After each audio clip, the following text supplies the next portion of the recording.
Greg, Yes, calling from the 818. How you doing? me.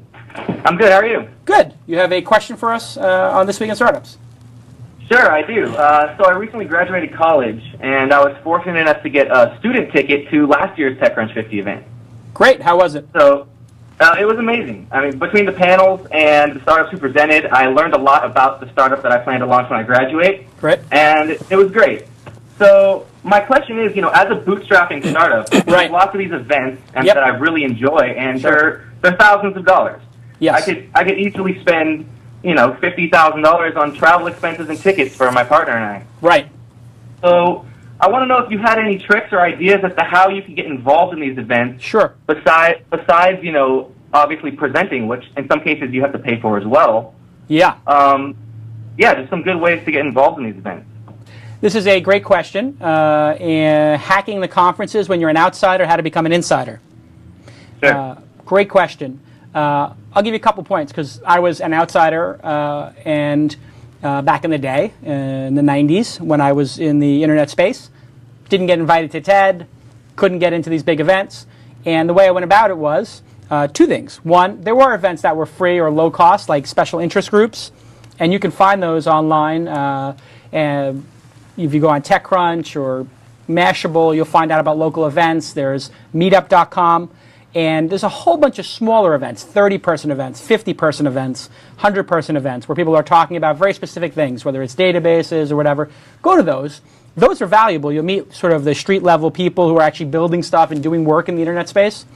And then you can also lobby crash other events.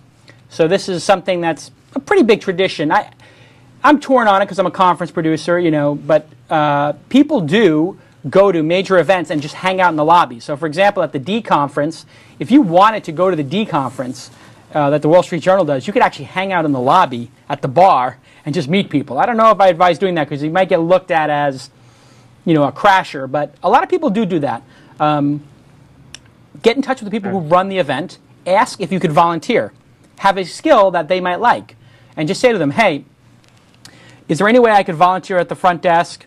Or can I help with the audio visual? Or can I hand out bags or stuff the bags at the event?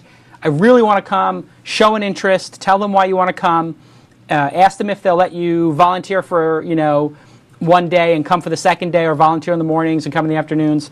That kind of stuff. It really does help. Every conference needs volunteers. And then if you can connect with the people who are doing the event on Twitter or Facebook and tell them your story, these conference producers sometimes have a soft, spot. So you could say, listen, I'm really into Twitter. Hey, Jeff Pulver, who's running the Twitter conference in New York, and he's doing another one in London, I think.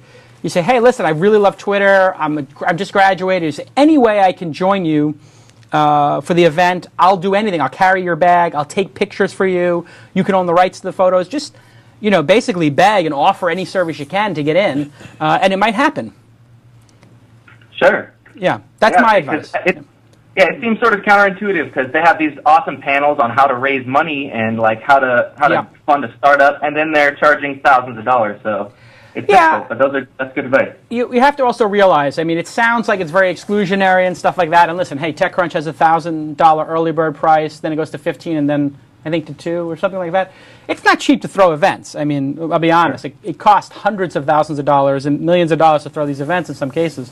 Each person who comes, it costs, when you just rent a hotel, anywhere from $75 to $400 a day per each person at the event. The hotels kill you on these fees. So you just coming to the event, you have to realize costs the conference producer a couple of $100s a day, easily. And so, that's why people have created events like bar camps that are hosted at, somebody just said this in the chat room, but you go to a bar camp and, then as you get going in your career, you can afford to go to those other events, or maybe you get invited. But there's that sort of hacking it in the middle that you could do, which is, get in touch with the conference producers, get in touch with a speaker and see. I get people all the time who give me some sort of sob story. I can't say yes to everybody, but I forward them on to the people who are running the front desk and say, hey, maybe this person can help. And it works if you show a genuine interest.